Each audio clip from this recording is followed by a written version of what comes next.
Out of control है दुनिया, बोल है पूरी दुनिया। मंडू में क्या कमाल परफॉर्म किया। एशियन रोप स्किपिंग चैंपियनशिप के मुकाबलों में पाकिस्तान का नाम फख्र से बुलंद कर दिया। अंडर 10 और अंडर 13 कैटेगरी के मुकाबलों में पाकिस्तान ने भारत को शिकस्त देकर पहली पोजीशन हासिल कर ली है।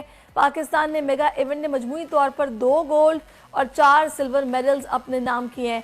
कौमी एथलीट्स चैंपियन से आपकी मुलाकात भी करवाते हैं, लेकिन उससे पहले एक रिपोर्ट देखिए, फिर उनसे बात करेंगे।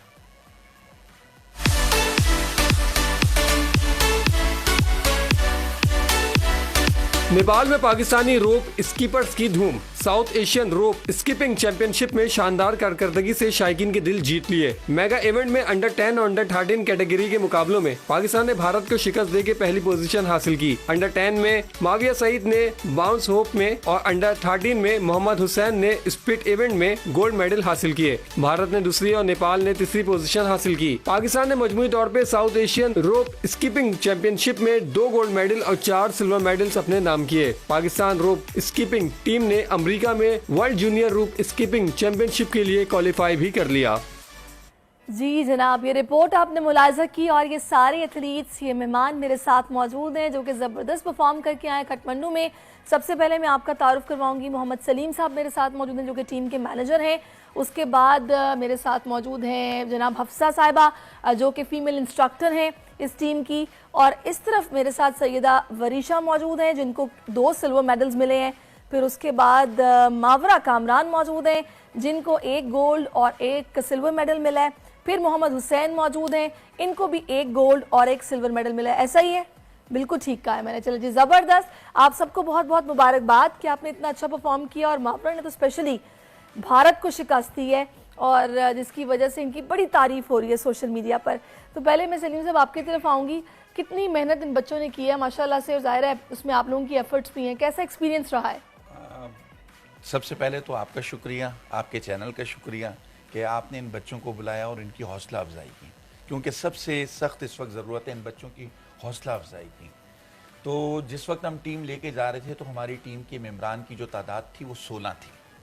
बेसिकली हमने पूरे पाकिस्तान से टीम को जो है वो सिलेक्ट किया था। 4 बच्चे बलूचिस्तान से थे, 4 बच्चे KPK से थे, 4 पंजाब से थे और 4 सिंध में से थे। अच्छा। लेकिन अनफॉर्चुनेट हमेशा की तरह जो है वो आप समझें कि जो है उनके पास बजट नहीं था, फंड नहीं था, तो वो बच्चे हमारे साथ, क्योंकि वहाँ पे जो साउथ एशियन चैम्पियनशिप्स के अंदर तकरीबन 16 कैटेगरीज थी जिसके अंदर हमने पार्टिसिपेशन करनी थी, और हमने क्योंकि फ़ंड ना होने की वजह से और वो जो बाकी हमारे खिलाड़ी ना जाने की वजह से हमने सिर्फ इन 3 कैटेगरीज के अंदर जो है वो शिरकत की, और तीनों के अंदर आप देखें कि हमने आउटस्टैंडिंग जो है वो परफॉर्मेंस थी कि जब आप भारत को शिकस्त देते हो उस वक्त तो एक अजीबी मंजर और दिल की खुशी का कुछ बिल्कुल एक अजीब अनडाउटेडली ऐसा ही है। वो कहते हैं कि आप भले चैंपियनशिप हार जाए लेकिन इंडिया को हरा के आए। बिल्कुल क्योंकि जब ये बच्चे वहां पर गए थे तो डे 1 इंडिया का जो दस्ता था वो 52 रुकनी दस्ता था। अच्छा, 52 रुकनी था। 52 लोग उनके आए हुए थे, जिसके अंदर उनके फिजियोथेरापिस्ट, उनके असिस्टेंट, उनके कोच, उनके मैनेजर्स, यानी कि पूरा एक 52 रुकनी दस्ता था। और ये जब हम मैचेस के आगाज़ से एक दिन पहले गए तो ये बच्चे बड़े नर्वस हो गए थे कि ये तो हमसे ज़्यादा पावरफुल हैं, ताकतवर हैं, तो हम किस तरीके के साथ इनको जो है वो शिकस्त देंगे। सही। फिर हमने रात को मैंने इनको बुलाया होटल के अंदर, हमने मीटिंग की। मैंने कहा देखें बेटा कि उनके पास भी 2 हाथ हैं, आपके पास भी 2 हाथ हैं। जो स्किल्स वो यूज़ कर रहे हैं वो स्किल्स आपने कहीं पर भी ये नहीं सोचना कि आप उससे कम हैं। तो जो मैंने पहले दिन जो इनका नर्वस ब्रेकडाउन देख रहा था, लेकिन जब सेकंड डे ये ग्राउंड के अंदर उतरे और आपके सामने वीडियोस भी आपने देखी होंगी कि जिस तरीके से इन्होंने परफॉर्म किया, तो मैं कहता हूं कि ये इन बच्चों को दाद देनी चाहिए कि इन्होंने, क्योंकि इतने प्रेशर के अंदर एक तरफ 52 फिर दूसरे मुल्क के अंदर दूसरा मसाइल भी महदूद, प्रैक्टिस के सेशंस भी, क्योंकि जो एकेडमी है हमारी वो है नाजमाबाद के अंदर। अब ये जो बच्चे हैं बल्दिया टाउन के अंदर रहते हैं, एक बच्चा कोरंगी के अंदर रहता है, रोज़ाना उनको एकेडमी के अंदर आना, ट्रांसपोर्टेशन का मसला, ये बहुत सारी चीज़ें हैं। फिर पेरेंट्स भी, और जो आज महंगाई का दौर चल रहा है, लेकिन मैं इनके पेरेंट्स को खराज तहसीन पेश करता हूँ। और फेडरेशन के हमारे जो सदर हैं मकबूल आराई साहब और जो है शारिक सिद्दीकी सेक्रेटरी हैं, उन्होंने जो है वो हिम्मत नहीं आ रही। हमने अपनी मदद आपके तहत फिर इस काम को शुरू किया तो जबरदस्त जायरस के सम्राट फिर नजर आ रहे हैं आप लोगों के एफर्ट्स हैं। ये मेरिट के ऊपर हमने जो है वो हालांकि हमें ऑफर्स आई थी कि हम हमारे बच्चे को आप भेज दें तो हम जो है वो सारे अखराजात बर्दाश्त करेंगे, लेकिन हमारा एक विजन था कि अगर हम बच्चे को भेज रहे हैं, कहीं खेलने के लिए जा रहे हैं, तो वहां से हमने मेडल्स को विन करना है, हम अपना टारगेट अचीव करके जो अचीव करके आए। नहीं, बहुत अच्छा लग रहा है। और मैं चाहूंगी अब थोड़ा सा मैं आपसे जानूं, क्योंकि आप फीमेल इंस्ट्रक्टर हैं इनकी, तो किस तरह आपने इनको मोटिवेट किया, कैसे आपने इनको वो बकअप किया कि नहीं जी नहीं, हमने करके आना है? ये लोग तो जो थे वो फर्स्ट टाइम जा रहे थे, क्योंकि एज अ प्लेयर मैं भी डॉज बॉल की प्लेयर रह चुकी हूँ, तो मुझे पता है कि प्लेयर्स की फीलिंग क्या होती है जब वो फर्स्ट टाइम जाके ग्राउंड में उतरते हैं। तो जब प्रैक्टिस सेशन था तब ये लोग बहुत ज़्यादा मतलब घबरा गए थे कि हम लोग कैसे करेंगे इंडिया की टीम को देख के।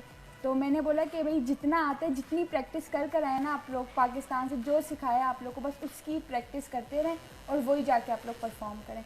फिर नेक्स्ट दिन लोगों ने यही किया और बस। अच्छा, वहाँ पे जाके सबका कोऑपरेशन बड़ा अच्छा रहा? जी जी। कोई प्रॉब्लम तो उस तरह फेस नहीं करना पड़ी ना? उनके नहीं, फर्स्ट नहीं। एक्सपीरियंस था, बाजुकात इतना बच्चा हो जाता है कि वो यही कहते हैं कि मैं रहने देता हूँ या मैंने। हाँ, मैं नहीं कर सकती, मैं ये इनको देखो ये लोग कितनी फास्ट कर रहे हैं। इवन के वरीशा कहती कि मेरे साथ जो प्लेयर है इंडिया की वो तो इतनी स्किपिंग फास्ट करी है, मैं नहीं कर सकती। मतलब अच्छा। आप कर सकती हो।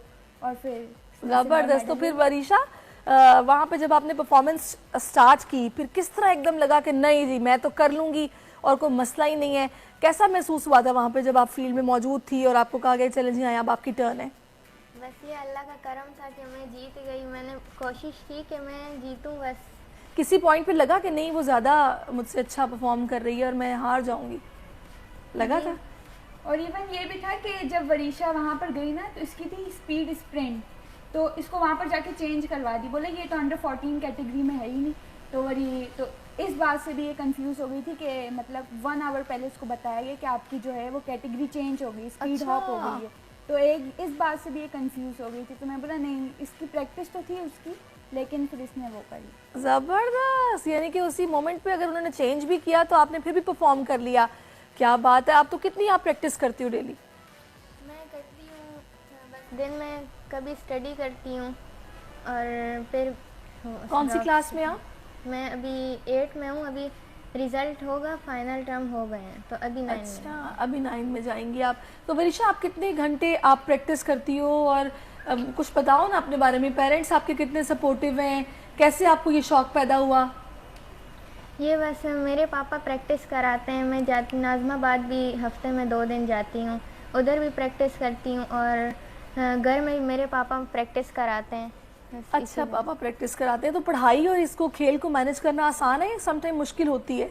नहीं, आसान है, हो जाती है। लेकिन ज़्यादा प्रॉब्लम तब होता है कि जब एग्जाम्स भी आ जाएं और कुछ चैंपियनशिप भी हो, फिर बड़ा इम्तिहान होता है कि वहाँ पे भी पूरा फोकस करना है और एग्जाम्स भी क्लियर करने हैं। तो फिर मुश्किल कैसे मैनेज करते हो आप? बस 2 घंटे जैसे रॉप स्किपिंग करती हूँ प्रैक्टिस, उसके बाद स्टडी करती हूँ, फिर स्किपिंग, फिर स्टडी, ऐसे। ज़बरदस्त। अभी जो छोटी सी मावरा बैठी है, मावरा आप मुझे बताइए आप कौन सी क्लास में? मैं लेवल 5 में हूँ। लेवल 5 में। तो आपको कैसे शौक पैदा हुआ स्किपिंग का? मैं बस करती थी, हमेशा से शौक से करती रहती थी। फिर मैंने स्कूल में भी हिस्से लिए थे बहुत सारे, और फिर जैसे स्पोर्ट्स वीक होता था तो उस पर भी लिया था, लेकिन उस वक्त मुझे इतनी ज़्यादा अच्छी नहीं आती थी, इसलिए मैं उसमें डिस्क्वालीफाइड हो गई। फिर मैंने दोबारा से शुरू कर दी, फिर मैं करती रही और फिर मुझे गोल्ड और सिल्वर मेडल मिल गया है ना? तो आप मुश्किल तो नहीं होती पढ़ाई को साथ मैनेज करने में? थोड़ी होती है, क्योंकि फिर ट्यूशन भी जाना, स्कूल से आती हूँ, फिर वो थोड़ी होती है। बस छोड़ना नहीं आपने, स्किपिंग करते रहना है और इसमें इंशाल्लाह और आगे जाना है। हुसैन, आप क्या बताएंगे? कौन सी क्लास में आप? मैं 8 क्लास में हूँ। 8th क्लास में है। तो मुझे बताएगा, अब तो आप ज़ाहिर है बड़ी क्लासेस आगे 9, 10th फिर आगे आ जाएगी, तो स्टडीज़ भी थोड़ी मुश्किल हो जाएंगी। आपका एक्सपीरियंस कैसा रहा वहाँ काठमांडू में? कैसा महसूस हुआ था? और जब अनाउंस हुआ कि जी ये मेडल मिल रहा है हुसैन को, क्या सोच रहे थे उस वक्त? उस वक्त बहुत अच्छा लगा, क्योंकि बाहर गए थे इंटरनेशनल खेलने के लिए, पहले कभी नहीं गए, तो इसलिए जब नाम अनाउंस हुआ हमारा गोल्ड मेडल, सिल्वर मेडल, तो हमें बहुत अच्छी फीलिंग थी। अच्छी फीलिंग थी। अच्छा लगा। तो वहाँ पे मुकाबला किसके साथ था? 7 टीमें थी वहाँ पे, 7 टीमें आई हुई थी, जिसमें कौन सी सबसे टफ थी? इंडिया ही टफ थी। इंडिया ही टफ थी। तो फिर शुरू से लगा कि कर लोगे या फिर मुश्किल हुई थी?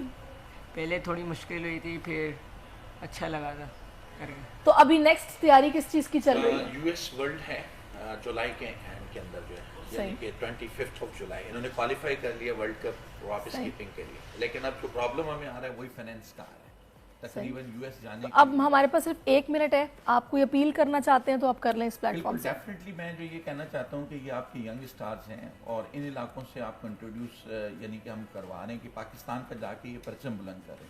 हम चाहते हैं कि इनको इनके हाथ को थामा जाए ताकि इनके जो फाइनेंशियल इश्यूज हैं उनको सॉल्व किया जा सके, ये अपनी तालीम भी जारी रख सकें और इसी तरीके से इस खेल को आगे की तरफ ले जाके पाकिस्तान को जो है वो परचम और नाम जो है वो बुलंद कर सकें। इंशाल्लाह इंशाल्लाह। बहुत शुक्रिया आपका सलीम साहब, thank you so much all of you, और बहुत बहुत मुबारकबाद एक बार फिर से। ऐसे ही खेलते रहे, मुल्क का नाम रोशन करते रहे और स्पोर्ट्स बोर्ड भी सोचे कुछ इनके बारे में। एक ब्रेक लेते हैं, ब्रेक के बाद वापस आते हैं। Stay with us.